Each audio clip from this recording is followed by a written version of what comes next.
Stéphane Corr avec nous. Bonjour Stéphane. Bonjour Alexis.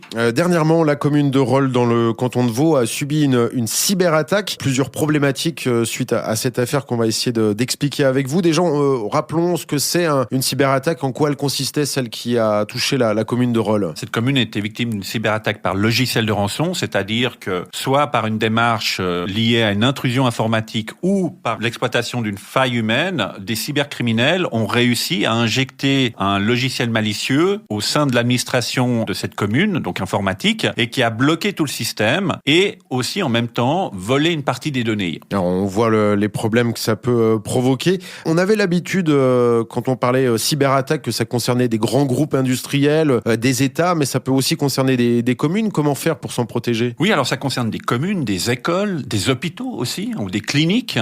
Toute entité peut être victime de ce type de cyberattaque. Alors la prévention, bien sûr, c'est le meilleur moyen de s'en protéger. La prévention au niveau humain, l'éducation, la sensibilisation. Et puis au niveau, par exemple, pour ce cas spécifique qui concerne des données des citoyens, on est dans quelque chose de particulier. C'est-à-dire que ces données des citoyens, elles n'appartiennent pas qu'à la commune, ou elles ne concernent pas que la commune. On est citoyen d'une commune, mais on est citoyen d'un canton. On est citoyen d'un pays. Donc il y a une vraie réflexion sur cette transversalité et ces relations entre ces différentes identités et faire un peu fi du fédéralisme pour avoir une gestion de ces données qui soit homogène à travers les différents acteurs. C'est-à-dire que les normes de sécurité qui sont en place au niveau fédéral ou au niveau cantonal doivent s'appliquer aussi au niveau communal et les communes doivent être accompagnées pour pouvoir le faire. Parce qu'on est quand même malheureusement ou heureusement dans des systèmes un peu de milice au niveau politique. Les compétences sont pas à niveau égal dans chacune des communes de Suisse. Pour certaines de ces communes, sont les jugées, on peut parler d'amateurisme. Oui, un amateurisme est des fois naturel. C'est pas forcément une volonté amateuriste. C'est des fois un manque de compréhension de la dynamique des problèmes, de son importance. Par exemple, pour la commune de Rolle, il y a eu plein de dysfonctionnements. Il y a un moment où l'informaticien, semble-t-il, était en arrêt maladie. Il y a un moment où il y a un changement de législature. Donc, d'autres personnes ont repris le flambeau. La communication s'est peut-être pas forcément faite à tous les niveaux. La communication avec les entités fédérales, comme le Centre national de sécurité, n'était pas non plus peut-être optimum.